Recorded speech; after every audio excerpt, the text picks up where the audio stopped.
think that's probably one of the biggest misconceptions about me as an artist. I'm always locked in and I'm always trying new things. Whether or not I like them is a whole nother conversation, but I have to keep the pen moving. You know, it's my not from sanity. And it's also what's also has given me the opportunity to learn myself. You know, find out who I am. You mean through the styles of expression or the actual lyricism or everything? I mean, because when we write, man, you gotta sit, you go through with emotions and be vulnerable about it. Like whether it's a fun song or sad or, you know, got some type of depth or not. These are still relatively your personality, you know, pushing through. So a lot of these records are right man's. A lot of stuff I probably would never express or even known about myself if it wasn't for an instrumental behind it. With my projects, it always be that one record I feel like that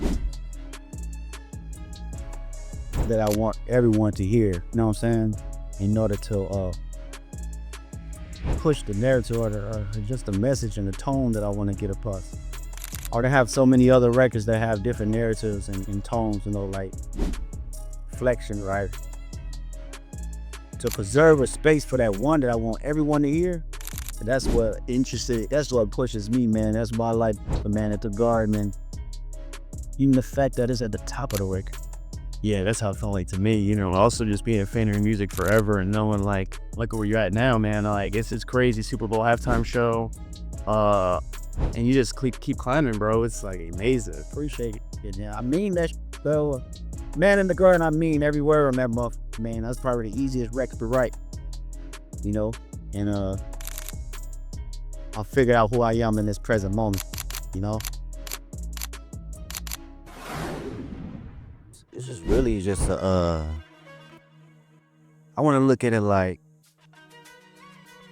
it's just a continuum of who I am, really.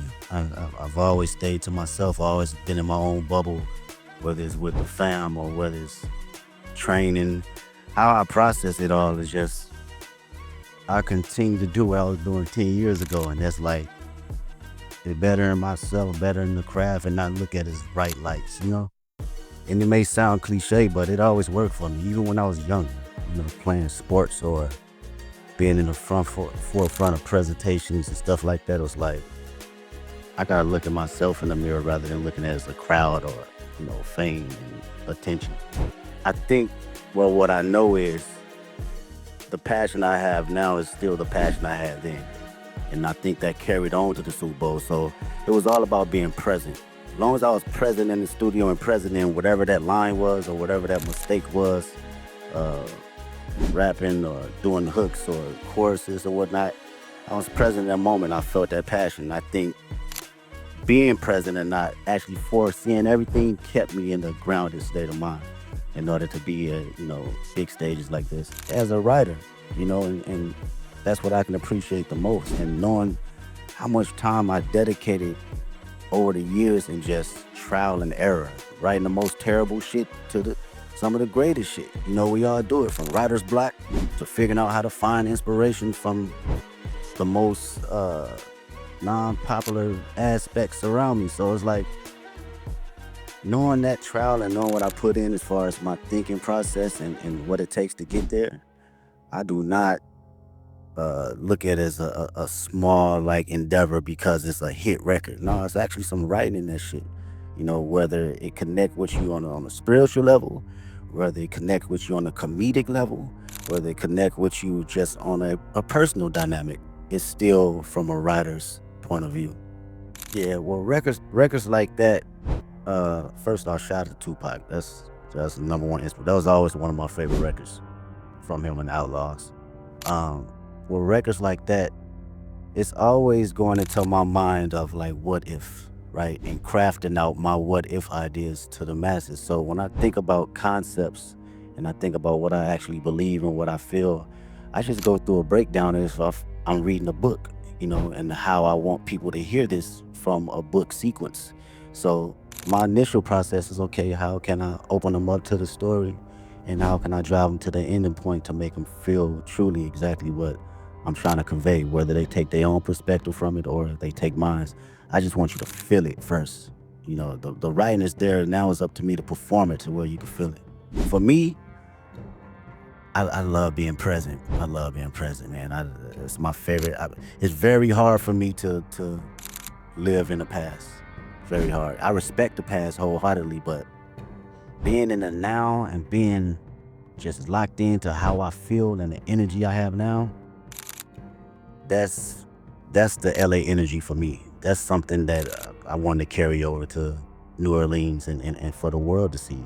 This is me. This is Kendrick Lamar, 37 years old, and I still feel like I'm elevated. I'm still on the journey though. And I want that energy to ooze out into the televisions and to the people that's in that building. I don't think I knew exactly what my role was early on. I had maybe clues of it, but now today I can truly say it's to express myself and express things that people can necessarily say on the daily and for them to actually relate to. And come from the most vulnerable place where people can actually feel it. I think that is, for me, that's the role for me as an artist. I don't give a fuck what place it come from. I could be the most angry person on the record. You go feel that shit that day if you woke up and you felt that. You want to smile, you gonna feel it because I'm gonna make sure I'm present that particular time in the studio, in the booth, that I feel happy and I feel energized and I feel, if I feel frustrated, you gonna feel it.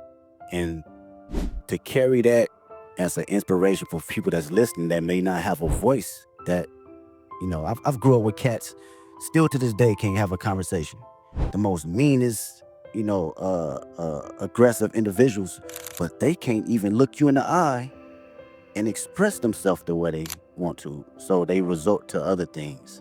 And when I think about that, and I know that I have the tools necessary to communicate myself properly and effectively, I gotta do it for them. I gotta make records like Reincarnated. I gotta make records like Man in the Garden. I have to, because they feel that way, but they cannot project it. And when they hear somebody actually giving them affirmations, it allows them to speak more freely and be open, because again, I come from the same place they come from. How do you prepare for such a big performance? Do you have a favorite way to stay healthy and active? Yeah. I do some laps, whether it's some sprints. If we talking about, let's go from, okay, on a physical level. I give you that. Maybe it's a 2 mile warm up or a mile warm up, maybe some push ups, just to get the body movement. Sometimes you be out on that stage, man, and you need some oil on your knees a little bit to get moving and get cranky. So physically, yeah, I'm just exercising the body, a little bit of stretching, a little bit of all that. And on a mental level, I'm usually playing some Isley Brothers, just to calm not my nerves, but calm my excitement and just give it a balance. So that's my prep right before I go out. To be around individuals that had experienced every little thing that you think that you're the first person to go through it with, it's a difficult task when you're a young individual, because you're like, shit, you don't know what you're talking about. But as you progress and you be like, damn, he or she was right, you begin to understand life a little bit better and not be so judgmental to people that have been here before you, right? Um, the greatest thing I would say, a couple mentors I given me was like affirmation, and to always give myself space to believe in who I am, even when I wasn't feeling it. Right? You can accomplish so many small things or big things, and you still can fall in a slump where you doubt yourself. And even though these mentors haven't seen the spaces and been in the places I've been in, it was always time to allow me to share exactly who I am or how they see me and what I'm capable to give to the world. And I think that goes a long way, from people in the highest places and the lowest places. We all need them. They said the number one thing people feel in the room, over love and over fear, is authentic, being authentic. And this is some my homegirl Ink, actually, we was talking about this in the studio. She brought us in the studio, and I was like, damn, how many times I've been in a room where people felt you so intensely that it inspired them, and it inspired the person next to them, and inspired the people in their household. Um, so how to stay authentic? Was that the question? Or you have to believe in yourself and have to know that it's only one you. You're an amazing individual, unique. You're a miracle. I wake up every day and I'm like, this shit is crazy.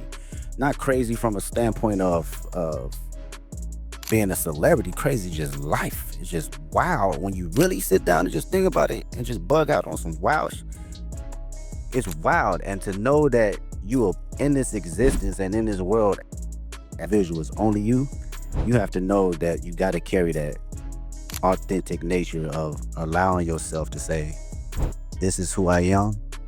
This is how people are going to see me, and also going to respect me, and it's going to inspire people to have truth. Because when everyone's authentic, what comes out of that is true love. There's no boundaries. We don't have any courtship on judgment. We don't have any perception of being able to ridicule anyone, because you showing up as your true self, I'm showing up as my true self. And carrying that nature, it take you places. Appreciate you.